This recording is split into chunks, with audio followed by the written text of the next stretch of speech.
विधान परिषदेच्या निवडणुकीचे बिगुल वाजलेले आहेत आणि सर्वत्र आता राजकीय चढाओढ पाहायला मिळत आहे। आपल्यासोबत बोलण्याकरिता भंडाऱ्यातील भाजपचे माजी खासदार सुनील मेंढे। भाऊ, काय सांगाल?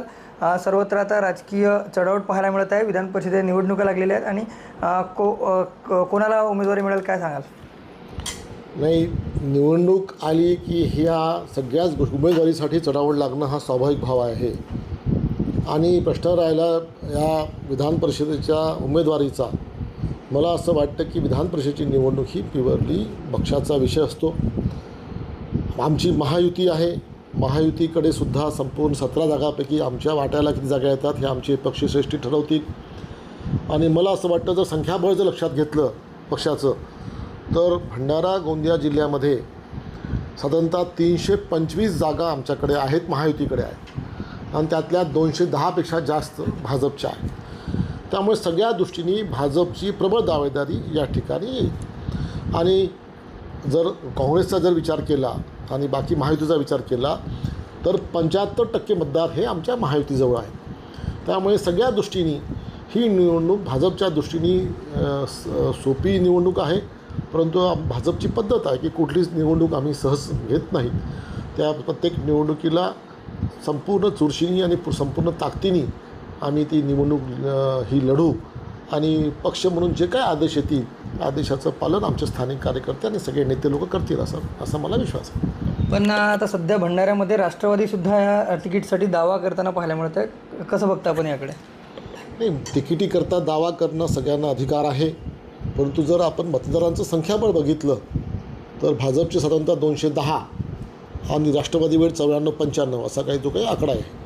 साधारणतः त्यांच्यापेक्षा दुपटीपेक्षा जास्त मतदार हे भाजपचे आहेत, भाजपच्या चिन्हावर निवडून आलेले लोक।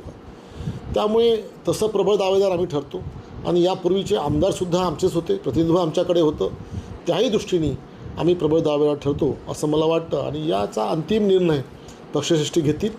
त्यामुळे मी व्यक्तिगत मला जर विचारलं तर ही जागा भाजपचीच आहे आणि ही भाजपनेच लढवावी या मताचा मी आहे। आपल्याही नावाची चर्चा कुठंतरी कार्यकर्त्यांमधून पाहायला मिळते, काय सांगाल आपण?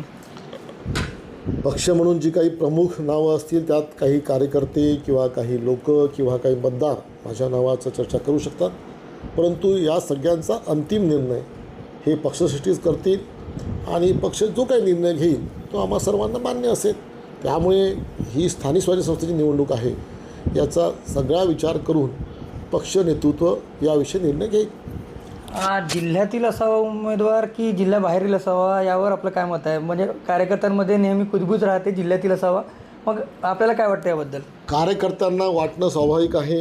भंडारा गोंदिया जिल्ह्याचं जर निवडणूक असेल तर तो स्थानिक उमेदवार असावा ही सर्व स्थानिक नेत्यांचीसुद्धा आणि स्थानिक आमच्या कार्यकर्त्यांसुद्धा हीच इच्छा आहे। आणि त्यामुळे आणि विशेषतः भंडारा जिल्ह्याचं प्रतिनिधित्व हे अजून कमी आहे, त्यामुळे दोन्ही जिल्ह्याचा जर विचार केला तर भंडारा जिल्ह्याला मिळावं असं आमच्या भंडारा जिल्ह्यातल्या स्थानिक कार्यकर्त्यांची आणि इच्छा आहे।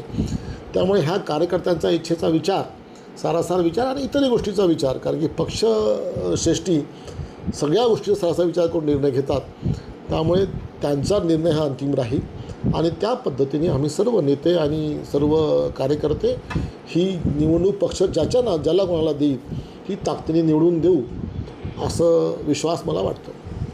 नक्कीच कार्यकर्त्यांच्या भावना हा जिल्ह्यातील जे आहे उमेदवार असावा असे राहतात, मात्र पक्षश्रेष्ठी जो निर्णय घेतील त्यावर आम्ही ठाम राहू आणि निवडून देऊ असं मत जे आहे आता सुनील मेंढे व्यक्त करताना पाहायला मिळतं। योगेश सपाटे, TV9 मराठी, भंडारा।